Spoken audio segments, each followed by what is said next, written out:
تاریک غلام گردشوں اور چھتوں سے ڈھکے کئی ایک راستوں سے گزر کر مشل بردار ایک دروازے کے آگے آ کے رک گیا اور بلند آواز سے بولا، یا حضرت، اجازت ہو تو اسے پیش کروں جسے آپ نے بلایا ہے۔ اندر سے جانے کیا جواب آیا۔ مشل بردار ایک طرف ہٹ گیا اور سپاہی کو اشارہ کیا کہ اندر چلا جائے۔ سپاہی اندر گیا تو اس قدر ہیبت ناک کھنڈر میں ایسے خوشنما سامان سے آراستہ کمرے دیکھ کر وہ حیران بھی ہوا اور ڈرا بھی۔ یہ انسانوں کو نظر نہ آنے والی مخلوق کا مسکن ہو سکتا تھا۔ قالین بچھا تھا جس پر گاؤ تکیے سے پیٹ لگائے سیاہ ریش بیٹھا تھا۔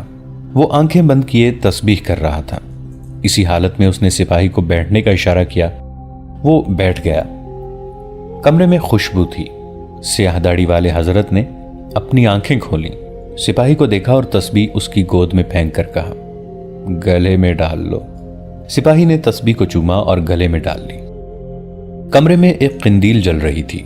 حضرت نے اپنے ہاتھ پر ہاتھ مارا تو دوسرے کمرے سے، جس کا دروازہ اس کمرے میں کھلتا تھا، ایک لڑکی نکلی۔ اس کے بال کھلے ہوئے اور شانوں پر بکھرے ہوئے تھے۔ اس نے اتنی خوبصورت لڑکی پہلے کبھی نہیں دیکھی تھی۔ اس کے ہاتھ میں ایک خوشنما پیالہ تھا جو اس نے سپاہی کے ہاتھ میں دے دیا۔ سیاہ داڑھی والا اٹھا اور دوسرے کمرے میں چلا گیا۔ سپاہی پیالہ ہاتھ میں لیے کبھی لڑکی کو اور کبھی پیالے کو دیکھتا تھا۔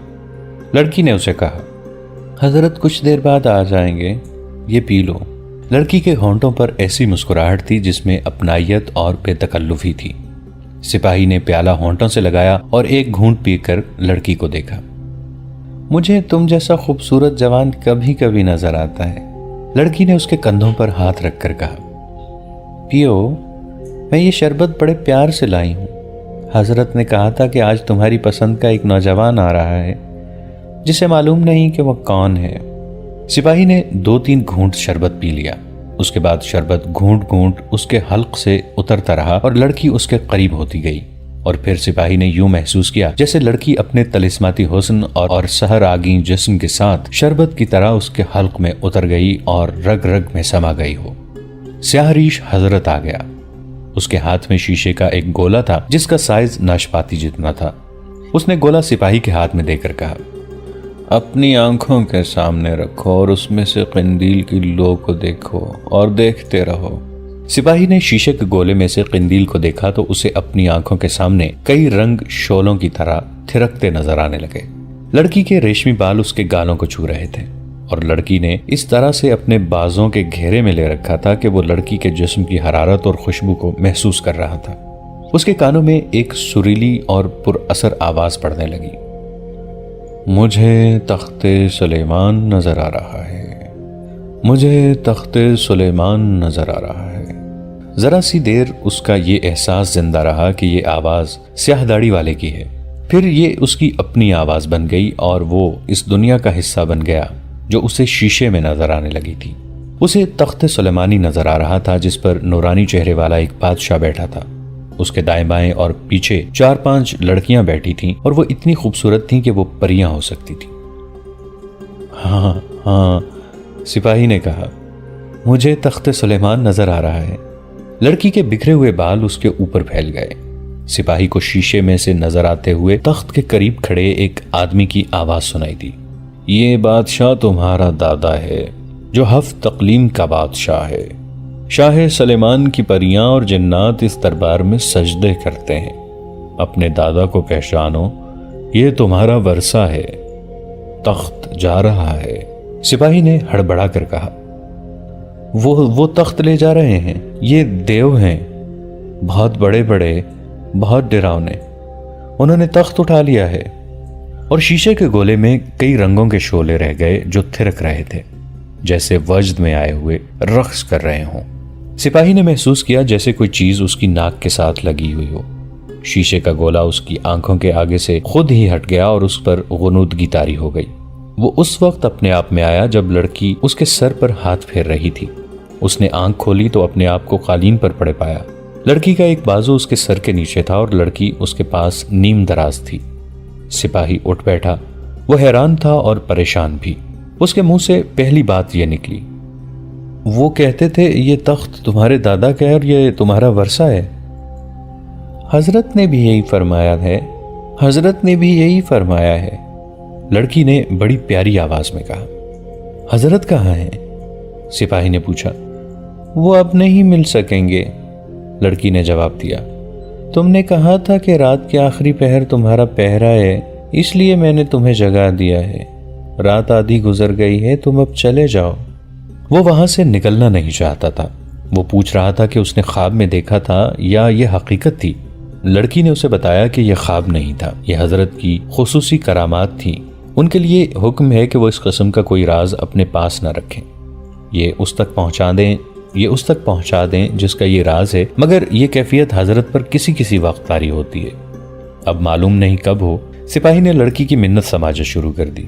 لڑکی نے اسے کہا، تم میرے دل میں اتر گئے ہو، میں نے اپنی روح تمہارے حوالے کر دی ہے، تمہارے لیے اپنی جان بھی قربان کر دوں گی۔ میں تمہیں کبھی جانے نہ دوں گی، لیکن تمہارے فرض کی ادائیگی ضروری ہے۔ اب چلے جاؤ، کل رات آ جانا، میں حضرت سے درخواست کروں گی، وہ فوراً تمہیں راز دے دیں گے۔ وہ جب قلعے سے نکلا تو اس کے قدم اٹھ نہیں رہے تھے۔ اس کے ذہن پر اپنے دادا کا تخت سلیمان غالب تھا اور دل پر لڑکی کا قبضہ تھا۔ تاریک رات میں قلعے کے کھنڈر اسے محل کی طرح خوشنما نظر آ رہے تھے۔ وہ مسرور بھی تھا، دل میں کوئی خوف اور پریشانی نہیں تھی۔ صلاح الدین ایوبی کی تمام تر توجہ فوج کی ٹریننگ اور منصوبہ بندی پر مرکوز تھی۔ انہوں نے اپنے لیے اور مرکزی کمان کے اعلیٰ فوجی حکام کے لیے آرام حرام کر رکھا تھا۔ انٹیلیجنس کا انچارج حسن بن عبداللہ جہاں اپنے کاموں میں مصروف تھا، وہاں اسے یہ بھی فکر تھا کہ سلطان ایوبی اپنی حفاظت کا خیال نہیں رکھتے۔ اس کے باڈی گارڈز کے کمانڈر نے حسن بن عبداللہ سے کئی بار شکایت کی تھی کہ سلطان اسے بتائے بغیر پچھلے دروازے سے نکل جاتے ہیں اور وہ ان کے خالی کمرے کا پہرا اس خیال سے دیتا رہتا ہے کہ سلطان اندر ہیں۔ کمانڈر سلطان ایوبی کے ساتھ اپنے 2-4 گارڈ سائے کی طرح لگائے رکھنا چاہتا تھا۔ کمانڈر کو بھی یہ بتا دیا گیا تھا کہ اب فدائی پوری تیاری سے سلطان ایوبی کو قتل کرنے آ رہے ہیں۔ اس اطلاع نے کمانڈر کو اور زیادہ پریشان کر دیا تھا، مگر سلطان ایوبی کی بے پرواہی کا یہ عالم تھا کہ حسن بن عبداللہ نے ان سے کہا کہ وہ باڈی گارڈز کے بغیر باہر نہ نکل جایا کریں، تو سلطان ایوبی نے مسکرا کر اس کے گال پر تھپکی دی اور کہا، ہم سب کی جان اللہ کے ہاتھ میں ہے۔ محافظوں کی موجودگی میں مجھ پر 4 قاتلانہ حملے ہو چکے ہیں۔ اللہ کو منظور تھا کہ میں زندہ رہوں، میں اللہ کی راہ پر چل رہا ہوں۔ اگر اس کی ذات باری مجھے اس سے سبکدوش کرنا چاہے گی تو اس کی رضا کو میں نہیں روک سکوں گا اور نہ ہی میرے محافظ۔ پھر بھی سلطان محترم، حسن بن عبداللہ نے کہا، میرے اور محافظ دستے کے فرائض ایسے ہیں کہ آپ کے عقیدے اور جذبے سے متاثر نہیں ہو سکتا۔ مجھے فدائیوں کے متعلق جو اطلاعیں مل رہی ہیں ان کے پیش نظر مجھے رات کو بھی آپ کے سرانے کھڑے رہنا چاہیے۔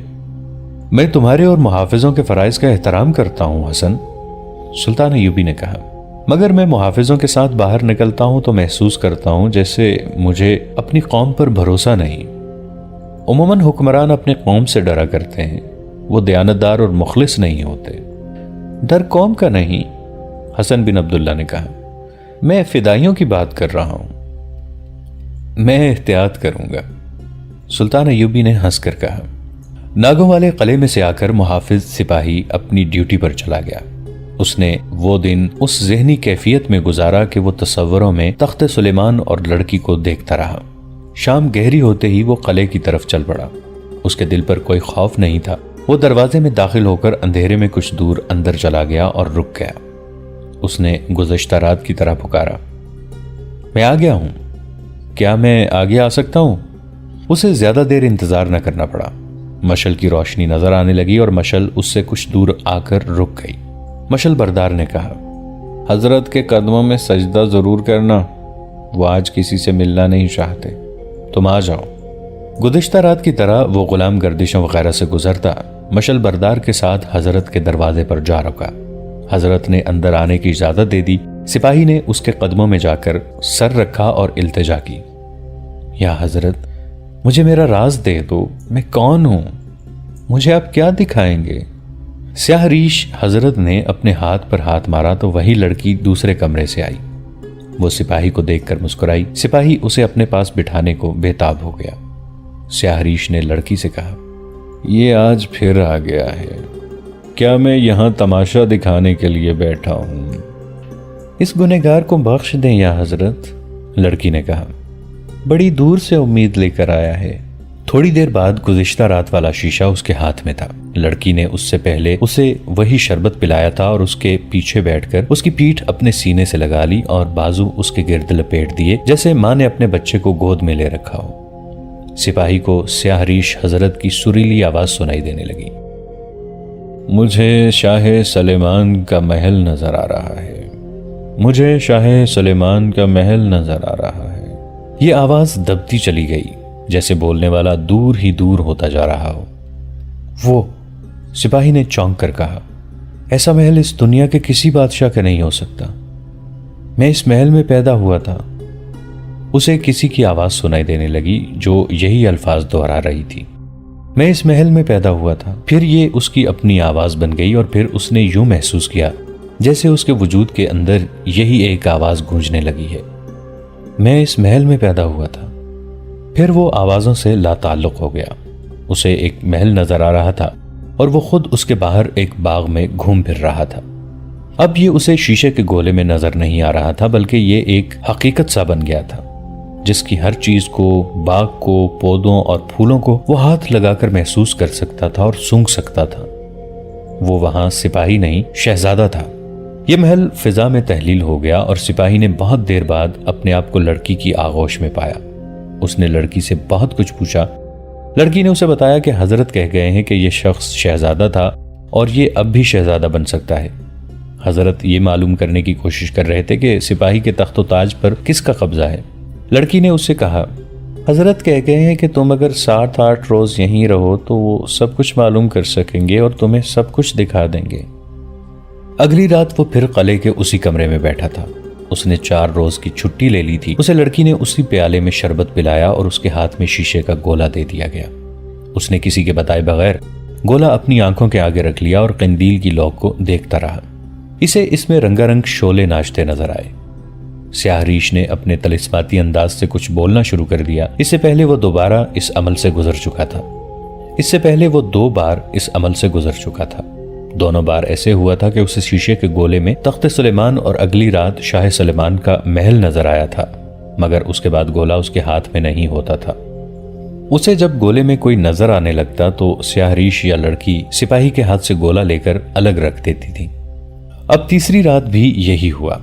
سیاہ ریش اس کے سامنے بیٹھ گیا اور اس کی آنکھوں میں آنکھیں ڈال کر پر اثر لہجے میں جو دھیما دھیما سا کہہ رہا تھا، یہ پھول ہیں، یہ باغ ہیں، میں باغ میں موجود ہوں۔ وہ یہی الفاظ دہرا رہا تھا اور لڑکی سپاہی کے ساتھ لگی بیٹھی اس کے بالوں میں انگلیاں پھیر رہی تھی۔ سپاہی کو ایک باغ نظر آ گیا۔ زمین اونچی نیچی تھی اور ہریالی سے ڈھکی ہوئی، ہر طرف رنگ برنگ پھول تھے اور ان کی مہک نشہ طاری کر دیتی تھی۔ سپاہی نے باغ میں ایک ایسی لڑکی کو ٹہلتے اور گنگناتے دیکھا جو اس لڑکی سے بہت ہی زیادہ خوبصورت تھی جو اس کے ساتھ لگی بیٹھی تھی۔ اس کا لباس ایک ہی رنگ کا تھا اور یہ رنگ ان رنگوں میں سے نہیں تھا جو وہ اس دنیا میں دیکھتا تھا۔ سپاہی اب ناگوں والے قلعے کے کمرے میں نہیں تھا۔ سیاہ ریش حضرت اور اس کے ساتھ کی لڑکی سے وہ بے خبر اور لا تعلق ہو چکا تھا۔ وہ قلعے سے نکل ہی گیا تھا۔ اس نے باغ میں لڑکی کو دیکھا تو اس کی طرف دوڑ پڑا۔ لڑکی بھی دوڑی اور اس کے گلے کا ہار بن گئی۔ لڑکی کے جسم سے پھولوں کی مہک اٹھ رہی تھی۔ سپاہی شاہ سلمان کے خاندان کا شہزادہ تھا۔ وہ دونوں باغ کے اس گوشے میں چلے گئے جو ایک غار کی مانند تھا، لیکن یہ غار رنگا رنگ بیلوں اور ان کے پھولوں نے بنایا تھا۔ اس کے فرش پر مخمل جیسی گھاس تھی۔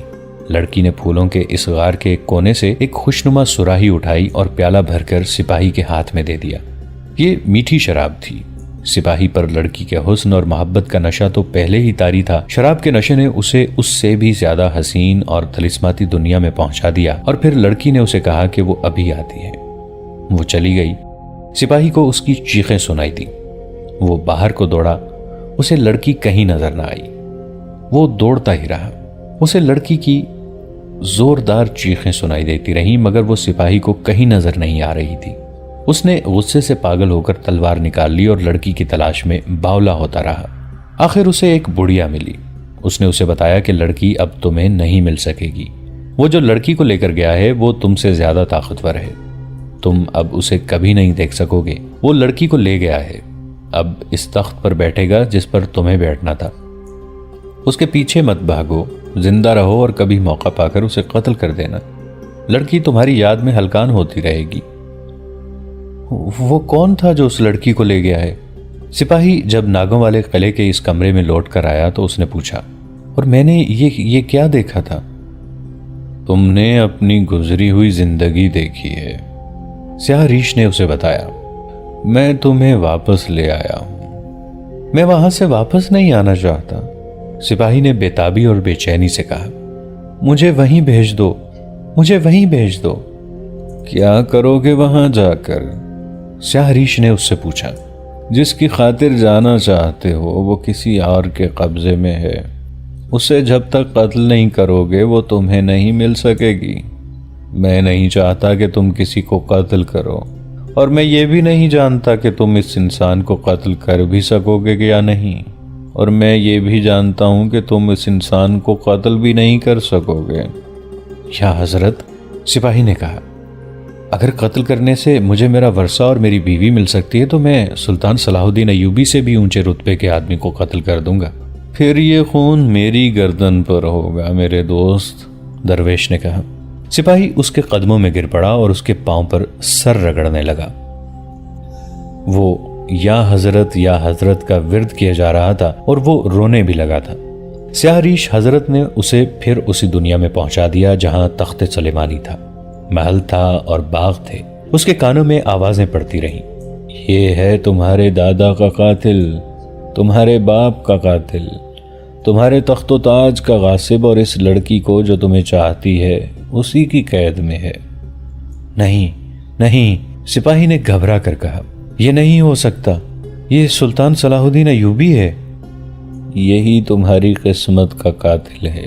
اس کے کانوں میں آوازیں پڑ رہی تھیں، یہ تمہارا سلطان نہیں ہو سکتا، یہ کرد ہے، تم عرب ہو۔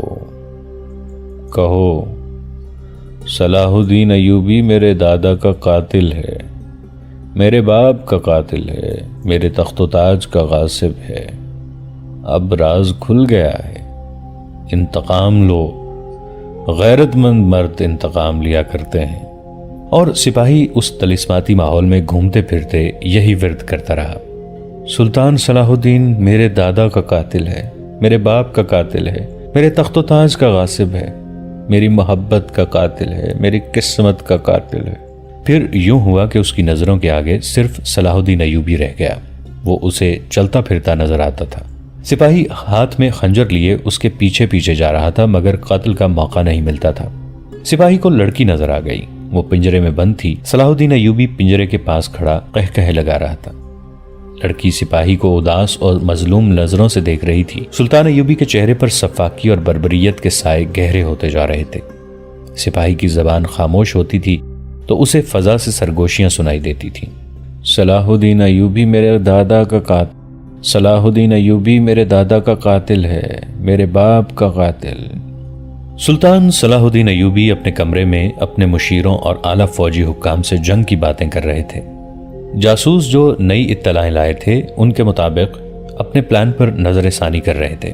اس وقت یہی محافظ سپاہی باہر پہرے پر کھڑا تھا جسے سیاہ ریش بزرگ نے نئی دنیا دکھائی تھی۔ دوستو، آج کے لیے اتنا ہی۔ اسی کہانی کی اگلی قسط کے ساتھ بہت جلد حاضر ہوں گے۔ نیچے کامنٹ سیکشن میں اپنی رائے کا اظہار ضرور کیجیے گا۔ ہمارے اس چینل کو سبسکرائب کر کے نیچے موجود بیل آئیکن کو بھی ضرور کلک کیجیے گا۔ اگلی ملاقات تک کے لیے ہمارا اور آپ کا اللہ نگہبان۔